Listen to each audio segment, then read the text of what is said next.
to all. Welcome again in our chapter Water in the Atmosphere.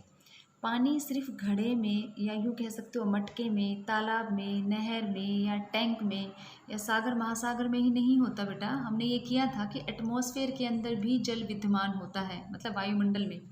ठीक है ना। Water की जो मतलब उपस्थिति जो है वो आपके क्या एटमॉस्फेयर में होती है in different forms, solid, liquid and gas, that we have discussed in our previous lecture. And after studying about the evaporation beta, we are going to start our next topic and that is condensation. संघनन जो है वो आज हम करने जा रहे हैं। क्या है देखिए, हमने किया था संघनन में the process of change of state from gases to liquid और solid is known as condensation. हमने किया था जल जो है उसकी गैसीय अवस्था के तरल या ठोस में परिवर्तित होने को, कि वो पहले गैसियस फॉर्म में है, वाटर वेपर्स में है, और उससे वो कन्वर्ट होता है या तो लिक्विड में मतलब तरल में, मतलब वाटर ड्रॉपलेट्स के अंदर, ठीक, या फिर वो आपका किस में सॉलिड में कन्वर्ट होता है, मतलब आइस क्रिस्टल्स भी हो सकता है, स्नो भी हो सकती है. तो इस प्रोसेस को ही हमने कंडेंसेशन या संघनन नाम दिया था. ठीक है. अब देखिए, हमें देखना कि कंडेंसेशन है वो कब होती है, when the most air is cooled, कि जब आपकी आर्द्र वायु जो है वो ठंडी हो जाती है, तो ठंडी होने से उसका संघनन या कंडेंसेशन होता है. एक चीज़ और आपको लर्न करनी है कि एक टर्म होती है ओशांक, जिसे कहा जाता है ड्यू पॉइंट. ठीक है ना. तो ड्यू पॉइंट है वो आपका क्या होता है बेटा, वो टेम्परेचर, या फिर आप ये कह लो कि the temperature at which saturation occurs और water vapour begins to change into water is known as dew point. मतलब तापमान, वह तापमान या जिस तापमान पर जल अपनी गैसीय अवस्था से तरल या ठोस में परिवर्तित होता है, ठीक है ना, उस टेम्परेचर को हम यहाँ पर क्या बोल रहे हैं, ड्यू पॉइंट्स को बोल रहे हैं, ओसांक कह रहे हैं. मतलब जिस टेम्परेचर या जिस तापमान पर आपका जल जो है वो अपनी जो कंडीशन या उसकी जो भी स्टेट या जो फॉर्म है वो चेंज कर रहा है. वो पहले वाटर वेपर्स फॉर्म के अंदर है, ठीक है, मतलब आपके गैसियस फॉर्म के अंदर है. अब बेटा वो कन्वर्ट हो गया, कन्वर्ट होकर वो सॉलिड में भी हो सकता है, ठीक है, या उसकी जो फॉर्म है वो चेंज होकर आपके लिक्विड में भी हो सकती है. तो वो जो अवस्था बदलना है जिस टेम्परेचर पर हो रही है उसे ही हम क्या कह रहे हैं, यहाँ ड्यू पॉइंट्स कह रहे हैं, ठीक है, जिसे हम ओशांक कह रहे हैं. तो हमें देखना कि in free air condensation is known condensation results from cooling around very small particles termed as condensation nuclear, कि उसके चारों तरफ संघनन केंद्र बन जाते हैं, ठीक है ना, सूक्ष्म कण. और इसमें मेन रोल जो प्ले करते हैं वो कौन, धूल है या धुआं है या समुद्री नमक के जो कण होते हैं, ये अच्छे संघनन के केंद्र होते हैं, क्योंकि ये जल का अवशोषण करते हैं. ठीक है ना. पार्टिकल्स ऑफ डस्ट या फिर smoke and salt from the ocean are particularly good nuclear because they absorb water and these particles are termed hygroscopic nuclear in a water seeking, क्योंकि अब्सॉर्ब कर रहे हैं ना, पानी को अपनी अवशोषण कर रहे हैं, सोख रहे हैं, इसलिए इन्हें हम क्या कह रहे हैं, हाइग्रोस्कोपिक या वाटर सीकिंग न्यूक्लियर कह रहे हैं. It is clear that condensation depends upon two factors. It means बेटा इसके ये दो कारकों पर निर्भर करती है. एक तो क्या, अमाउंट ऑफ कूलिंग, हम ये कह सकते हैं कि तापमान में कमी होनी चाहिए. जब ठंड होगी तो आपका कंडेंसेशन है वो होगा, तभी तो आपकी वाटर वेपर्स कन्वर्ट होंगी ना लिक्विड के अंदर या फिर आपके सॉलिड में, ठीक है. तो एक तो तापमान में कमी होनी चाहिए, फर्स्ट फैक्टर. और जो सेकंड फैक्टर हम जो ले रहे हैं वो relative humidity of the air, कि वायु की सापेक्ष आर्द्रता है वो भी हो, ठीक है ना, उसके ऊपर भी आपका ये डिपेंड करता है, रिलेटिव ह्यूमिडिटी पर. तो ये दो फैक्टर्स जो हैं ये आपके संबंधित हैं, ठीक है ना, किसके साथ, वॉल्यूम के साथ, टेम्परेचर या pressure and humidity of the air. Thus condensation takes place under the following four conditions. इसलिए आपका कंडेंसेशन जो है वो इन चार अवस्थाओं पर निर्भर करता है. That are these are given below. देखिए, first, when the temperature of air falls below dew points, कि वायु का तापमान घटकर ओसांक तक पहुंच जाए. ओसांक हमने अभी किया था ना, जिसमें उसकी फॉर्म है वो चेंज हो रही है, ठीक है ना, जल है वो अपने दूसरे रूप के अंदर आ रहा है, तो वो आपका ओसांक है. तो फर्स्ट तो यही होगी डी पॉइंट. लेकिन एक चीज़ ध्यान रखना, but its volume remains constant, उसका आयतन स्थिर रहना चाहिए, वॉल्यूम, ठीक है. सेकंड देखिए, when the volume of the air is increased without any addition of heat, कि वायु का आयतन मतलब उसका जो घेरा है, जो वो फैलाव है, ठीक है, वायु का आयतन है वो ऊष्मा की मात्रा बढ़ाए बिना ही बढ़ जाए, वायु का आयतन बढ़ जाए लेकिन हीट ना मिले, तो इसके कारण भी क्या होगा, कंडेंसेशन होगा, ठीक है. थर्ड देखिए, when a joint change in temperature and volume reduces the moisture holding capacity of air. Moisture holding capacity of air मतलब वायु जो है उसकी आर्द्रता को ग्रहण करने की जो क्षमता है, ठीक है ना, वो वायु में विद्यमान आर्द्रता की मात्रा से कम हो जाए तापमान और आयतन के घटने के कारण घटकर, कम हो जाए, तो इससे भी आपका कंडेंसेशन होगा। नेक्स्ट है when addition moisture is added to air by evaporation, कि जब आपके वाष्पीकरण द्वारा वायु में आर्द्रता की अतिरिक्त मात्रा मिला दी जाए, मतलब ह्यूमिडिटी, ठीक है ना, और टेम्परेचर दोनों का इसमें मेन रोल हो गया, कि या तो आपकी क्या उसके अंदर और ह्यूमिडिटी होनी चाहिए, आर्द्रता वायु के अंदर और हो जाए, या आपकी वॉल्यूम कम हो जाए, या आपका टेम्परेचर बहुत कम हो जाए, तापमान कम हो जाए, तो आपके कंडेंसेशन या संघनन होगा। ठीक है ना, ये आपकी क्या होगी, कंडीशंस होगी, कि जिन कंडीशंस के अंदर आपका संघनन होता है। संघनन मतलब या कंडेंसेशन का मतलब क्या हुआ, कि आपकी गैसेस फॉर्म से कन्वर्ट होता है पानी लिक्विड या सॉलिड में, तो वो आपका संघनन हो गया बेटा। गो अहेड बेटा जी। Now the topic is forms of condensation, संघनन के रूप, and there are so many forms of condensation बेटा। For example dew, frost, fog, mist, clouds, precipitation. मतलब हम ये कह सकते हैं कि ओस है, या आपके पाला या तुषार है, या आपकी धुंध या कोहरा जिसे आप कहते हो, बादल या फिर वर्षण, ये सब आपके संघनन के रूप हैं। ठीक है ना, and we will discuss one by one. First dew, जिसे हम क्या कह रहे हैं, ओस कह रहे हैं। और बेटा ये कई बार सर्दियों में आप देखते हो कि सुबह सुबह उठते हो तो पौधों की पत्तियों पर या कोई भी सॉलिड जो ऑब्जेक्ट होता है उसके ऊपर पानी की बूंदें होती हैं छोटी छोटी, ठीक है ना, जिन्हें हम ड्यू या ओस कहते हैं। देखिए अब हमें देखना है कि कैसे बनती हैं। ठीक है ना, वाटर वेपर्स जो है उनका कंडेंसेशन होता है, मतलब आपका जलवाष्प जो है उसका संघनन हो जाने के कारण वो पानी की बूंदों में चेंज हो जाती है, परिवर्तित हो जाती है।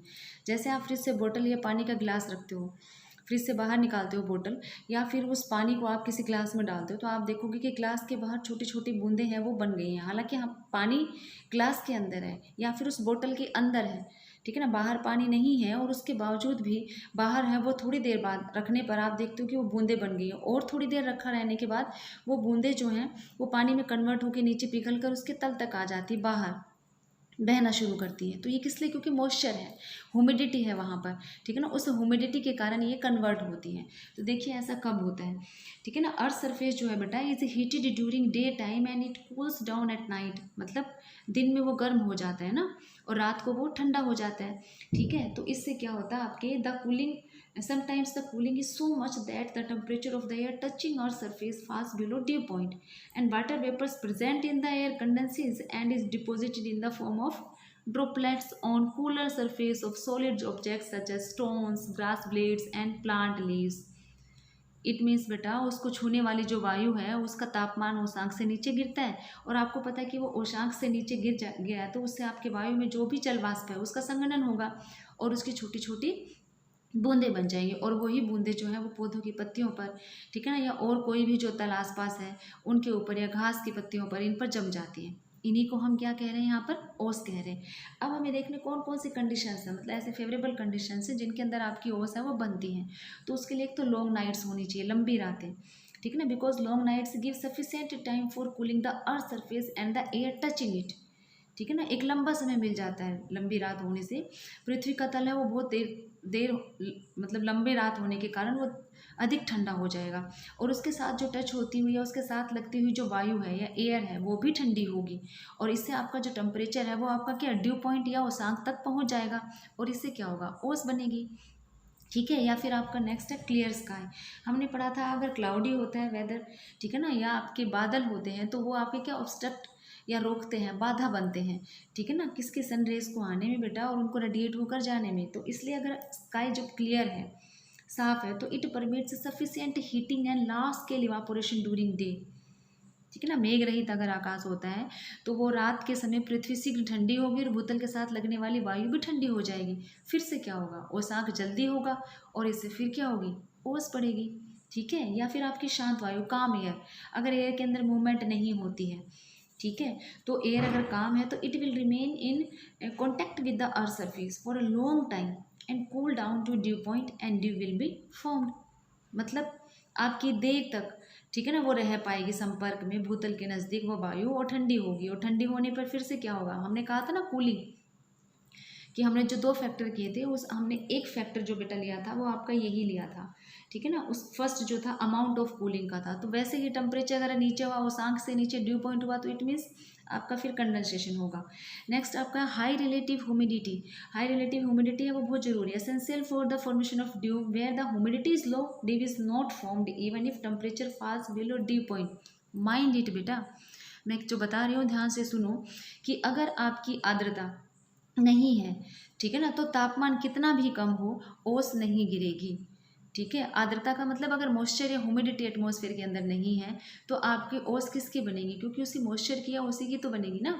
ठीक है, अगर पानी जो वाटर वेपर के रूप में है ही नहीं, वहाँ वहाँ आर्द्रता ही नहीं है, तो वो कैसे जल की बूंदों के रूप में कन्वर्ट होगा। फिर चाहे तापमान कितना भी नीचे हो, जैसे डेजर्ट में हम लेते हैं, ठीक है, तापमान नीचे भी गिर जाएगा, ओसांक से भी नीचे होता है, तो भी आपका वो कन्वर्ट जल्दी से नहीं हो पाता। ठीक, नेक्स्ट आपका है dew point should be higher than freezing point. ओसांक का हिमांक से ऊंचा होना, कि ओस पड़ने के लिए ओसांक का हिमांक से ऊंचा होना आवश्यक है। यदि ओसांक हिमांक से नीचा होगा तो ओस के स्थान पर पाला पड़ता है। ठीक है ना, ये भी ध्यान रखना है कि मतलब dew point falls below freezing point. ठीक है ना, we will have frost in place of dew. तो ये आपके क्या हो गए बेटा, वो कंडीशंस हो गए जिन कंडीशंस के अंदर आपकी जो फॉर्म है वो कन्वर्ट होती है। ठीक है ना, water vapours converted into drops. ठीक है ना, वाटर ड्रॉप्स मतलब जल की बूंदों के रूप में जमा हो जाता है, वो छोटे छोटे मोती की तरह नजर आता है, तो आपका ड्यू है। ठीक, अब नेक्स्ट हम जो ले रहे हैं बेटा वो आपका है फ्रोस्ट, जिसे हम तुषार या पाला भी कहते हैं।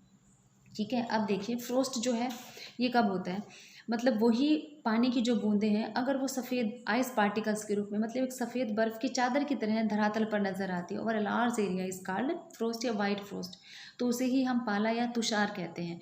कि मतलब ओस के अंदर वो वाटर ड्रॉपलेट्स के रूप में नज़र आ रही है और इसमें वो हम टच करते हैं तो हमें पानी महसूस होता है, अदरवाइज हमें वो सफ़ेद रंग की ही नज़र आती है। सफ़ेद रंग का मतलब जैसे बर्फ़ गिरी हुई हो, इस तरह की हमें नज़र आती है, तो वो आपका क्या हो गया, पाला या तुषार। देखिए ये कब होता है, when the due point is below freezing point the water vapour will not condense into water droplets but will accumulate on the surface in form of small white ice particles. ठीक है, कैसे हो रहा है ये, कि हम ये कह सकते हैं कि जब आपका तापमान नीचे गिर जाता है तो जमी हुई ओस जो है, मतलब वही ओस जो है, मतलब इतनी तीव्रता से तापमान गिरता है कि जलवाष्प जो है वो लिक्विड में चेंज होते ही नहीं है, मतलब बिना लिक्विड में चेंज हुए, और वो क्या आपके आइस पार्टिकल्स में कन्वर्ट हो जाते हैं, छोटे या ठोस ही में। वेल बेटा जी, come to the next form of condensation and that is fog and mist, जिसे हम धुंध या कुहासा या कोहरा कहते हैं। ठीक है, देखिए बेटा, फर्स्ट हम जब फोग ले रहे हैं हमें ऐसा लगता है कि फोग और मिस्ट लगभग सिमिलर है, हालांकि काफ़ी हद तक है भी, पर थोड़ा सा इनमें डिफरेंस है, मतलब हम ये कह सकते हैं little bit difference between the fog and mist, और वो सिर्फ ह्यूमिडिटी का या मॉइस्चर का है। देखिए, fog is a sort of cloud with its base at or near the ground, मतलब जो धरातल के नज़दीक पाया जाता है। ठीक है ना, बादल का वह रूप जो वायुमंडल की निचली परतों में एकत्रित होता है। इसमें बेटा धूल कण मतलब डस्ट पार्टिकल्स भी हो सकते हैं, धुएं के कण या संगणित सूक्ष्म जल पिंडों का भी कोहरा होता है, ठीक, वो भी इसके अंदर पाया जाता है। Means when the temperature of an air masses containing large amount of water vapor falls all of a sudden and the condensation take place around the fine dust and smoke particles, कि अचानक गिर जाता है तापमान, तो तापमान ओशांक से नीचे कम होने पर कोहरे का निर्माण होता है। ठीक है, अब देखिए इसमें atmosphere appears smoky and visibility is poor, कि हमें ऐसा लगता है कि धुंध सी हो रही है या साफ नज़र नहीं आ रहा है, धुआं है। ठीक है ना, और हमारी जो दृश्यता या विजिबिलिटी है वो बहुत कम होती है। तो it is generally formed during winter nights and disappears after sunrise. हम देखते हैं ना कि सर्दियों में सुबह सुबह होता है कोहरा, की विजिबिलिटी है वो नहीं होती है, हमें दिखाई नहीं देता, और जैसे ही सूरज की किरणें निकलती हैं, सूरज चमकता हुआ दिखाई देता है, तो आपका वो गायब हो जाता है। ठीक है ना, disappear after sunrise.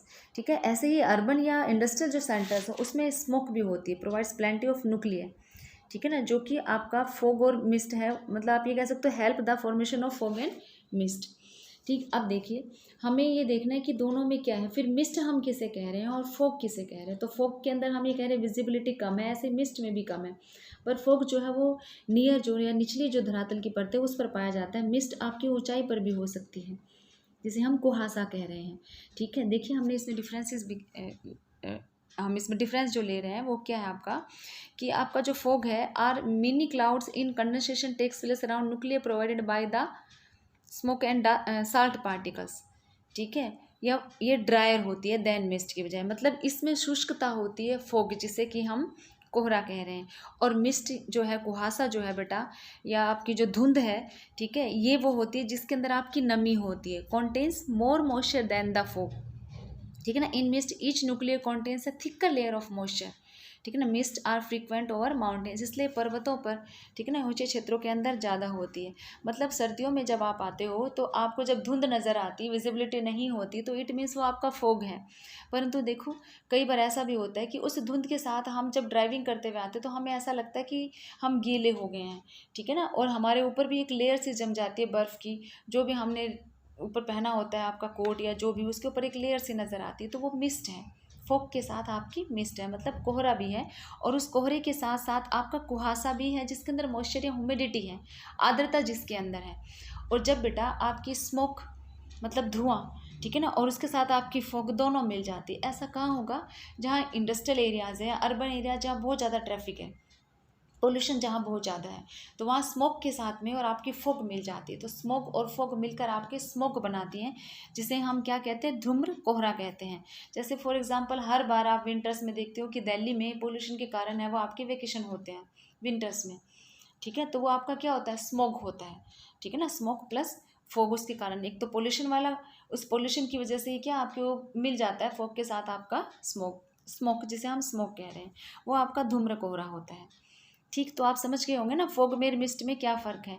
Fog dry और मिस्ट है वो आपकी ह्यूमिडिटी वाली होती है, ठीक है, और फॉग जो है वो आपकी क्या निचली जो परतें हैं उनमें ही ज़्यादा होती है, और आपकी मिस्ट जो है वो आपकी पर्वतों पर भी होती है, नीचे भी होती है, परंतु उसके अंदर आपकी ह्यूमिडिटी है वो मेन रहेगी। ये इनमें मेन डिफरेंस है। सो बेटा we will meet in the next lecture, and in the next lecture we will discuss about clouds and the types of cloud. हम बादल और बादलों के प्रकार के बारे में इसमें नेक्स्ट के अंदर हम अध्ययन या वर्णन करेंगे।